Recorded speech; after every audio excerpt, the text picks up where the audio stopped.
સાગર, તમે મને એકલી મૂકીને કેમ જતા રહ્યા? તમને જરાય મારો વિચાર ના આવ્યો. પણ કઈ વાંધો નહીં. કદાચ આ ભવમાં આપણા બંનેનું સાથે રહેવાનું નહીં લખ્યું હોય, પણ હું હંમેશા તમારી સાથે રહેવા માંગુ છું.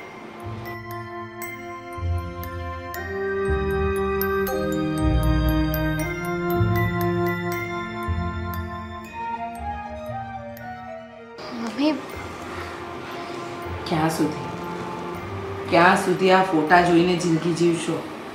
હા, સાગરના ફોટાની સામે બેસીને રડવાથી શું જિંદગી નીકળી જશે બેટા? હા, કેમ કે મેં નક્કી કર્યું છે કે મારી આખી જિંદગી સાગર વગર જ નીકળવાની છે. ભૂલ છે તમારી. તમે આજે ખોટી જીદ પકડીને બેઠા છો ને, હવે એને છોડી દો. સમય બદલાઈ ગયો છે અને આજના યુગમાં એકલી સ્ત્રીનું કોઈ મહત્વ નથી. કારણ કે સ્ત્રી એકલી હોય ને તોય જાત જાતના પ્રશ્નો કરવાવાળા વ્યક્તિઓ આ દુનિયામાં છે જ. મમ્મી, કોણે કહ્યું તમને કે હું એકલી છું? સાગર હંમેશા મારી સાથે છે. સાથે છે ને સાથે રહેશે.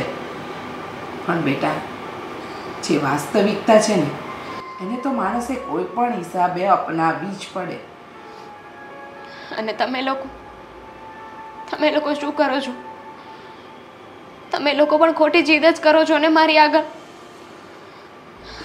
મને ખબર છે તમે લોકો અત્યારે શું વાત કરવા આવ્યા છો, પણ તમને પહેલાંય મારો જવાબ ખબર હતો અને અત્યારે પણ તમે જાણો જ છો કે મારો જવાબ શું છે. પણ બેટા, તમે ક્યાં સુધી આવી રીતે એકલા રહેશો? ક્યારેક ને ક્યારેક પાછળથી તો તમને ક્યારેક સપોર્ટની જરૂર હોય. અમે ક્યાં સુધી તમને સપોર્ટ કરીશું? અમે છે ત્યાં સુધી. અને પછી એના કરતાં બેટર છે કે તમે લગ્ન કરી લો. અને હા, હું તમારો સસરો છું, પણ હવે હું તમારો બાપ બનવા માગું છું. અને હું આ ઘરમાંથી તમારી વિદાય કરવા માગું છું. આ ઘરમાંથી હું તમને પરણાવીને બીજા લગ્ન કરાવવા માગું છું. તમે શું કામ ના પાડો છો? હું તમને લોકોને નડું છું? તમારા માટે બોજ છું? ના બેટા, એવું નથી. અરે દીકરીઓ કોઈ દિવસ મા બાપને નડતી જ નથી. અને તમારા સસરાએ કહ્યું ને એમ કે તમે તો અમારા માટે અમારી વહુ નહીં, દીકરી છો. અને દીકરીને દુઃખ પડે ને તો મા બાપ ન જોઈ શકે. હું એક ભાવમાં બે ભાવ નથી કરવા માંગતી. તમે સમજતા કેમ નથી? મારા માટે આ બધું બહુ નવું છે અને અઘરું પણ. સમજીએ છીએ અમે, તારી બધી જ તકલીફો સમજીએ છીએ. એટલે જ કહીએ છીએ એકવાર હાથો પાડ.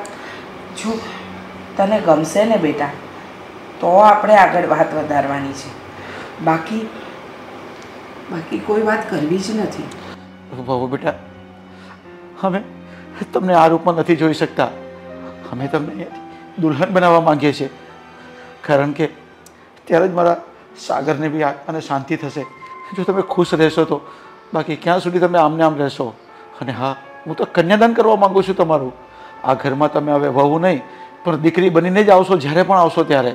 પપ્પા, પણ હું બીજા લગ્ન કરી લઈશ તો સાગરને કેવું લાગશે?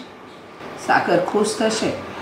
સાગર જ્યાં હશે ને ત્યાંથી તમને ખુશીથી જોશે કે મારા વગર દામિની અત્યારે ખુશ છે. જો માણસના ગયા પછી બીજા માણસની જિંદગી પૂરી નથી થતી. એના વગર જીવતા શીખવું પડે બેટા. હા, અને તું સમજતી કેમ નથી? તારે શીખવાનું છે એના વગર જીવતા. એકવાર તો પ્રયત્ન કર અને પછી તને લાગે તો હા પાડવાની છે, નહીંતર તને કોઈ જોર જબરદસ્તી નહીં કરીએ. જોઈએ છીએ